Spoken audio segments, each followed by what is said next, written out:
Welcome to my show.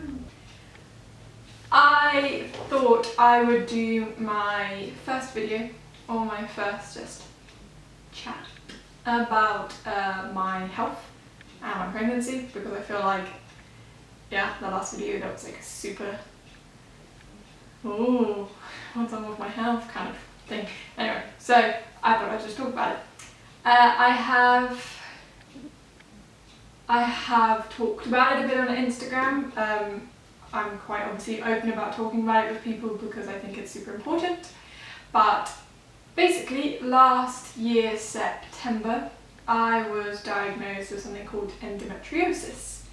So basically, no one really knows what it is, or why it's there, or what causes it, or what you can do about it, which is very helpful when you have it. But it is a common disease. Roughly 1 in 10 women have it, but most people aren't really aware.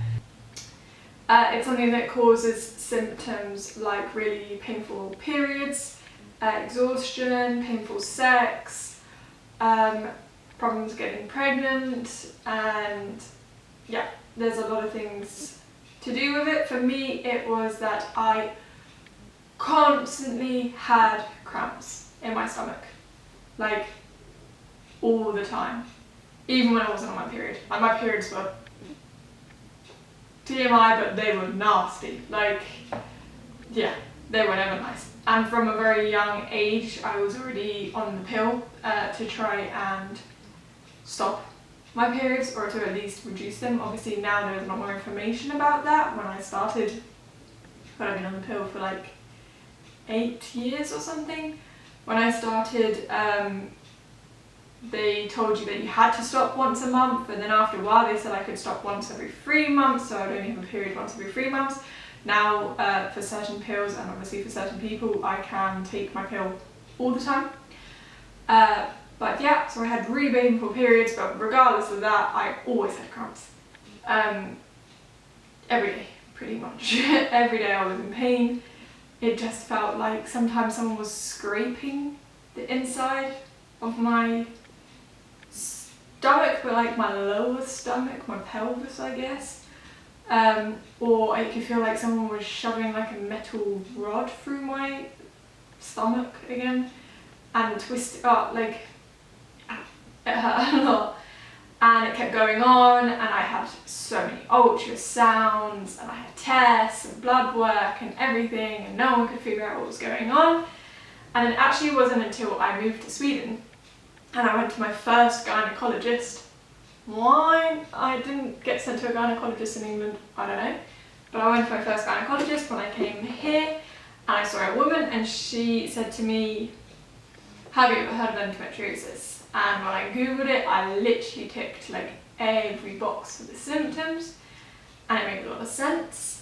But it still took another 2 years until, or a year and a half maybe, until I got actually diagnosed.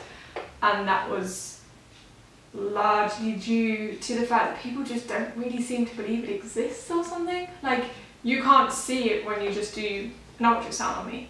Like, it doesn't show up, doesn't show anything. So many people are like, "No, you're fine, everything's fine, don't worry about it, you're fine."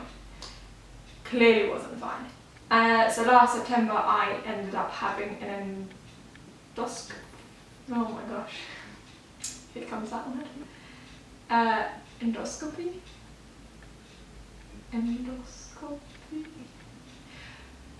Basically they put a camera through my belly button and 2 other little spiky things. I am not a doctor. To check and to actually have a look and to take some samples of inside my uterus, and the minute I woke up they were like, "You 100% have endometriosis." They could see a lot of basically like blisters that were all along my uterus lining, but I also had mine on my intestines and on my stomach, and it was making its way onto my ovaries.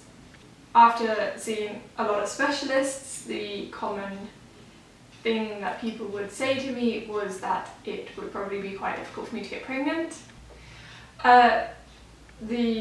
Basically they told me that there wasn't much that I could do about it. I had a coil implanted, or in Swedish a spiral, to stop myself from getting a period, obviously, but that was causing me even worse pain. So I was put on a ridiculous amount of pain medication. I was taking like 6 paracetamol, 8 ibuprofen. I had a morphine patch at one point. I took a medication to kill the nerve pain signals in my brain so that I wouldn't be able to feel it, but then that would also cause me nausea, so I was taking medication to stop myself from being nauseous because I wasn't eating anything. Yeah, it was not a good point. So for me, eventually, with Addy, who was actually my boyfriend at the time, now husband, we decided that I was just going to come off everything. I came off all birth control, I came off all pain medication, everything. And I started to do healing or meditation with a lot of like lavender oils at night to make sure I'd actually fall asleep, so because often the pain wouldn't let me sleep.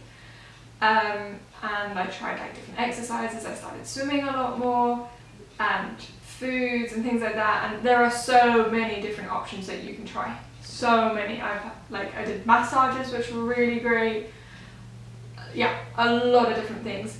But we also decided that we were ready to have a baby if it happened, because I, for as long as I remember, have always wanted a baby.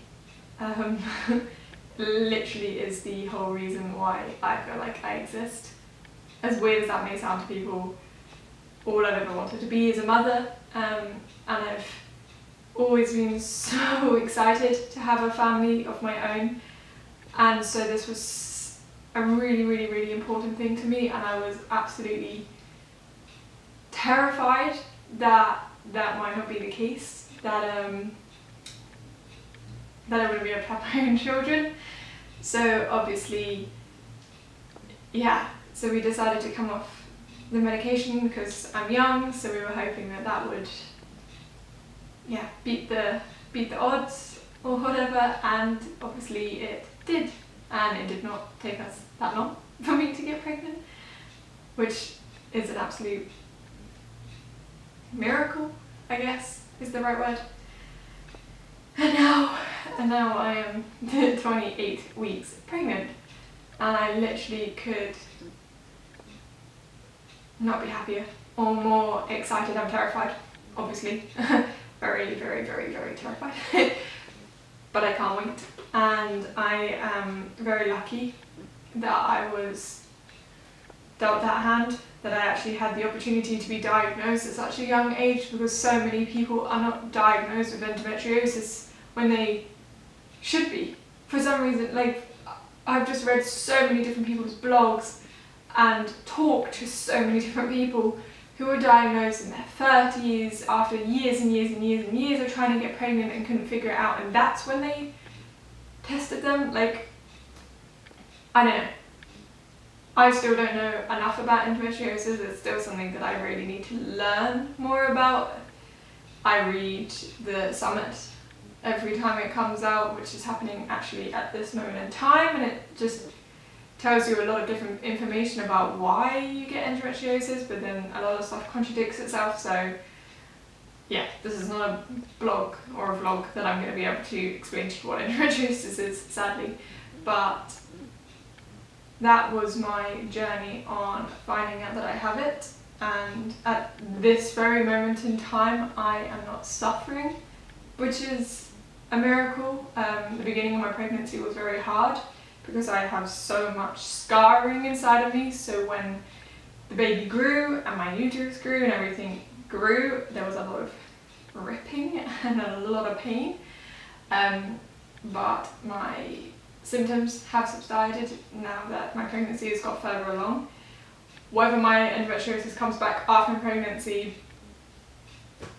That's something I'm just going to have to wait and see, but as I've always said to my family and my friends, I can deal with endometriosis if I have my baby, because then I know that the damage that is happening, there's nothing I can do about it and it's happening, but at least it can't take my opportunity to have my baby. The reason I am making this video, the reason I am talking about endometriosis, the reason that I am sharing this part of my life is because so many people are struggling with it. Like 1 in 10 women. Like everyone knows someone that has it. They might not know they have it, but everyone knows someone that has it. And we are behaving like it's not a disease that we need to treat or find a cure for. But like mine is bad, but it's people cannot leave their beds. It can cause problems in your day-to-day life. People can't work because of it. I've had so many problems where I have started a new job and worked full-time and gone for a really rough patch because of it, and not being able to go to work and felt like such a failure and felt like I was making it up. Like imagine feeling like every day you're just making up this pain because no one can tell you. Like, yeah, it was an emotional journey to get a diagnosis, and there are a lot of people who haven't got it. And a lot of people who don't talk about it, and a lot of people who have it really bad.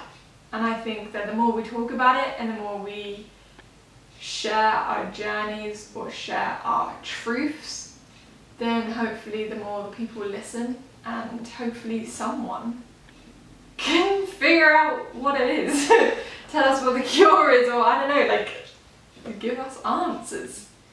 Because that's all we deserve. There are answers for so many diseases and things out there, and this one is just as important to figure out, I think. So yeah, that is my health situation at the moment, let's say. But that is why, it's not why I'm pregnant, but it's why I'm pregnant.